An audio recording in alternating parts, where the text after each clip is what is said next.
The Dunwich Horror by H.P. Lovecraft. Read by M. Churchill. Part 5. The following winter brought an event no less strange than Wilbur's first trip outside the Dunwich region. Correspondence with the Widened Library at Harvard, the Bibliothèque Nationale at Paris, the British Museum, the University of Buenos Aires, and the Library of Miskatonic University at Arkham had failed to get him the loan of a book he desperately wanted, so at length he set out in person, shabby, dirty, bearded, and uncouth of dialect, to consult the copy at Miskatonic, which was the nearest to him geographically. Almost 8 feet tall, and carrying a cheap new valise from Osborne's general store, this dark and goatish gargoyle appeared one day in Arkham, in quest of the dreaded volume kept under lock and key at the college library, the hideous Necronomicon of the mad Arab Abdul al-Hazred and Elias Wormius's Latin version, as printed in Spain in the 17th century. He had never seen a city before, but had no thought save to find his way to the university grounds, where, indeed, he passed heedlessly by the great white-fanged watchdog that barked with unnatural fury and enmity, and tugged frantically at its stout chain. Wilbur had with him the priceless but imperfect copy of Dr. John Dee's English version of the Necronomicon, which his grandfather had bequeathed him, and upon receiving access to the Latin copy, he at once began to collate the two texts, with the aim of discovering a certain passage, which would have come on the 751st page of his own defective volume. This much he could not civilly refrain from telling the librarian, the same erudite Henry Armitage, A.M., Miskatonic, Ph.D., Princeton, Lit. D. John Hopkins, who had once called at the farm, and who now politely plied him with questions. He was looking, he had to admit, for a kind of formula or incantation containing the frightful name Yog-Sothoth, and it puzzled him to find discrepancies, duplications, and ambiguities, which made the matter of determination far from easy. As he copied the formula, he finally chose. Dr. Armitage looked involuntarily over his shoulder at the open pages, the left-hand one of which, in the Latin version, contained such monstrous threats to the peace and sanity of the world. "Nor is it to be thought," ran the text, as Armitage mentally translated it, "that man is either the oldest or the last of earth's masters, or that the common bulk of life and substance walks alone. The old ones were, the old ones are, and the old ones shall be. Not in the spaces we know, but between them, they walk serene and primal, undimensioned and to us unseen. Yog-Sothoth knows the gate, Yog-Sothoth is the gate, Yog-Sothoth is the key and guardian of the gate. Past, present, future, all are one in Yog-Sothoth. He knows where the old ones broke through of old, and where they shall break through again. He knows where they have trod earth's fields, and where they shall still tread them, and why no one can behold them as they tread them.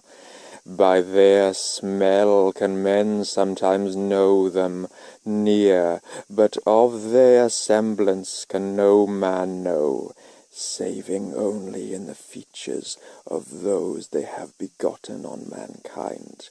And of those there are many sorts, differing in likeness from man's truest eidolon to that shape without sight or substance, which is them.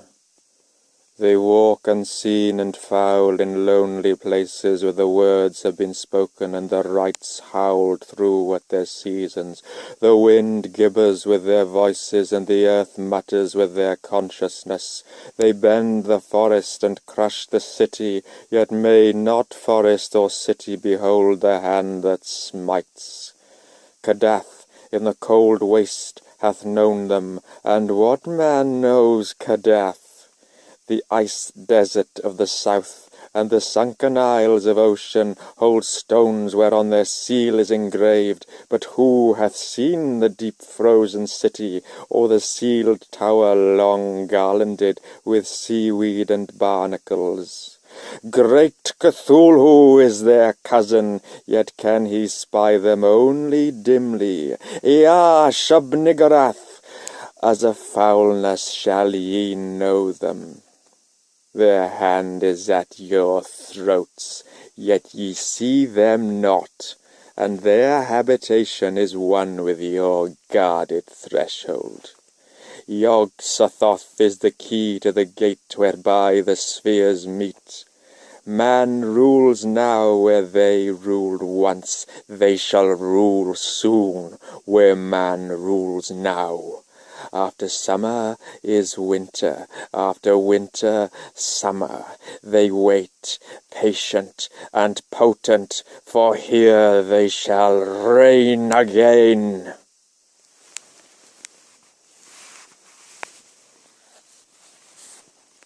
Dr. Armitage, associating what he was reading with what he had heard of Dunwich and its brooding presences, and of Wilbur Whately and his dim, hideous aura that stretched from a dubious birth to a cloud of probable matricide, felt a wave of fright as tangible as a draught of the tomb's cold clamminess. The bent, goatish giant before him seemed like the spawn of another planet or dimension, like something only partly of mankind, and linked to black gulfs of essence and entity that stretched like Titan phasms beyond all spheres of force and matter, space and time.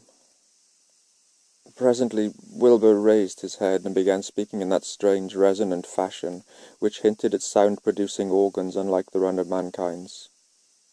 "Mr. Armitage," he said, "I calculate I've got to take that book home. There's things in it I've got to try under certain conditions that I can't get here, and it would be a mortal sin to let a red tape rule hold me up.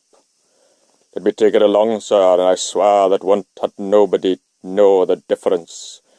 I didn't need to tell ye I'll take good care of it. It wasn't me that put this D copy in the shape it is." He stopped as he saw firm denial on the librarian's face, and his own goatish features grew crafty. Armitage, half ready to tell him he might make a copy of what parts he needed, thought suddenly of the possible consequences and checked himself. There was too much responsibility in giving such a being the key to such blasphemous outer spheres. Whately saw how things stood, and tried to answer lightly. "Well, all right, if ye feel that way about it. Maybe Harvard won't be so fussy as you be."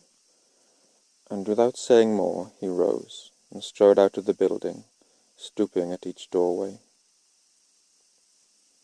Armitage heard the savage yelping of the great watchdog, and studied Whately's gorilla-like lope as he crossed the bit of campus visible from the window.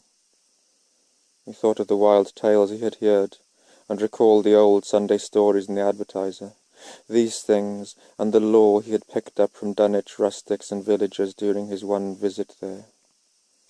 Unseen things not of earth, or at least not of tri-dimensional earth, rushed fetid and horrible through New England's glens, and brooded obscenely on the mountain tops. Of this he had long felt certain. Now he seemed to sense the close presence of some terrible part of the intruding horror, and to glimpse a hellish advance in the black dominion of the ancient and once passive nightmare. He locked away the Necronomicon with a shudder of disgust, but the room still reeked with an unholy and unidentifiable stench. "As a foulness shall ye know them," he quoted. Yes, the odour was the same as that which had sickened him at the Whately farmhouse less than 3 years before. He thought of Wilbur, goatless and ominous once again, and laughed mockingly at the village rumours of his parentage. "Inbreeding!" Armitage muttered half aloud to himself. "Great God, what simpletons! Show them Arthur Macken's great god Pan, and they'll think it a common Dunwich scandal. But what thing, what cursed shapeless influence on or off this three-dimensional earth was Wilbur Whately's father? Born on Candlemas 9 months after May Eve of 1912, when the talk about the queer earth noises reached close to Arkham. What walked on the mountains that May night? What rude mass horror fastened itself on the world in half-human flesh and blood? During the ensuing weeks, Dr. Armitage set about to collect all possible data on Wilbur Whately and the formless presences around Dunwich. He got in communication with Dr. Houghton of Aylesbury, who had attended old Whately in his last illness, and found much to ponder over in the grandfather's last words, as quoted by the physician. A visit to Dunwich village failed to bring out much that was new, but a close survey of the Necronomicon, in those parts which Wilbur had sought so avidly, seemed to supply new and terrible clues to the nature, methods, and desires of the strange evil so vaguely threatening this planet.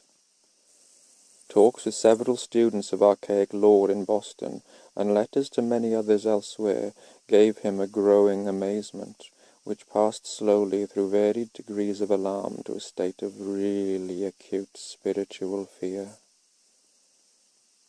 As the summer drew on, Armitage felt dimly that something ought to be done about the lurking terrors of the upper Miskatonic Valley, and about the monstrous being known to the human world as Wilbur Whately.